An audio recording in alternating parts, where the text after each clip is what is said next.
আজকে আমাদের good to ফুডে রান্না হবে মাছ, তবে শুধু মাছ না, এর সাথে আমরা দেব পেঁপে। তো সেটা করার জন্য যেটা করব, প্রথমে আমরা মাছগুলোকে হলুদ মরিচ আর লবণ দিয়ে খুব ভালোভাবে মাইখে নিচ্ছি।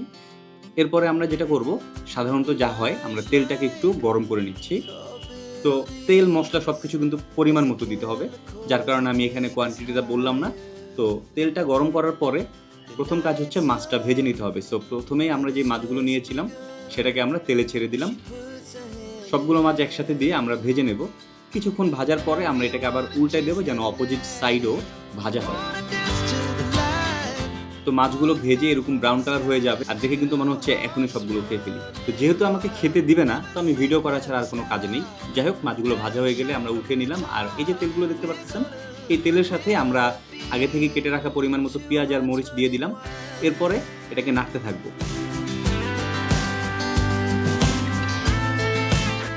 বিশ্বাস করেন, এই যে আমি বিভিন্ন অ্যাঙ্গেল থেকে শট নিচ্ছি নাড়ার, এর ফলে কিন্তু টেস্ট একটুও বাড়বে না।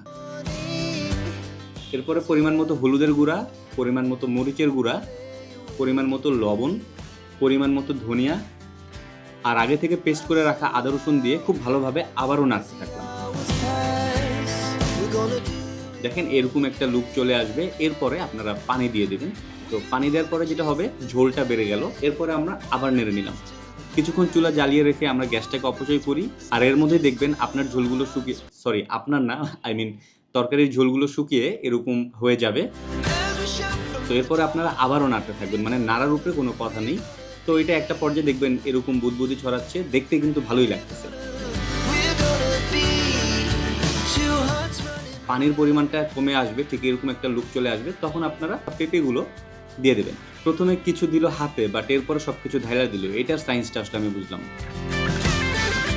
এগুলোকে আবার একটু নেড়ে নেবেন। তবে এইবার নাড়ার একটা কারণ আছে, সেটা হচ্ছে মশলাগুলোকে ভালোভাবে মেখে নিচ্ছে। তো এটাকে আপনারা নাড়া কম, মাখা বেশি বলতে পারেন। ভালোভাবে মাখা হয়ে গেলে আমরা এটাকে ঢেকে দিলাম।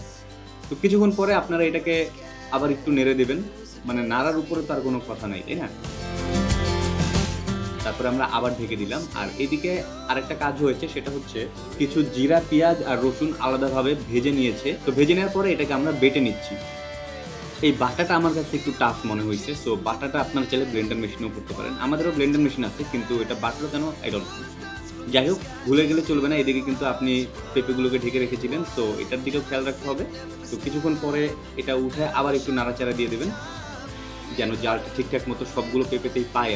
এরপরে এটার সাথে পানি দিয়ে দেবেন। তবে ক্যামেরাটা এই যে আমি নিচে থেকে উপরে উঠালাম, বিশ্বাস করেন এর ফলে পানি কিন্তু একটুও কম বা বেশি লেগেছে এরকম কিচ্ছু না, বা টেস্টেরও কোনো চেঞ্জ হয়নি। যাই হোক, পানিটা দিয়ে আমরা আবার কিছুক্ষণ নাড়লাম, তারপরে আবার আমরা ঢেকে দিলাম। আর এবার কিন্তু দীর্ঘ সময়ের জন্য ঢেকে রাখবো, প্রায় 18 থেকে 20 মিনিট। ঢাকার পরে আমরা এটাকে আবার নাড়াচাড়া দিয়ে আগে থেকে যে প্রথমে মাছগুলো ভেজে নিয়েছিলাম সেই মাছগুলো দিয়ে দিলাম।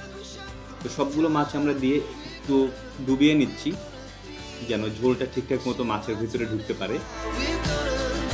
এরপরে ওই যে কিছুক্ষণ আগে যে মশলাগুলো আমি বাটলাম, সেই মশলাগুলো এখন আমি দিয়ে দিলাম মাঝখান থেকে দিয়ে, তারপর চামচটা দিয়ে খুব ভালোভাবে ঘেটে দিচ্ছে, যেন মশলাটা চারোদিকে ছড়িয়ে পড়ে। এরপরে 5-6 মিনিট জাস্ট একটু জাল দিলাম, তারপর এটাকে আমরা নামিয়ে ফেললাম। আর রেডি হয়ে গেল আমাদের মাছের তরকারি উইথ পেঁপে। তো ভিডিওটি কেমন লাগলো জানাবেন। ভিডিওটি যদি ভালো লেগে থাকে অবশ্যই লাইক, কমেন্ট, শেয়ার, সাবস্ক্রাইব করবেন।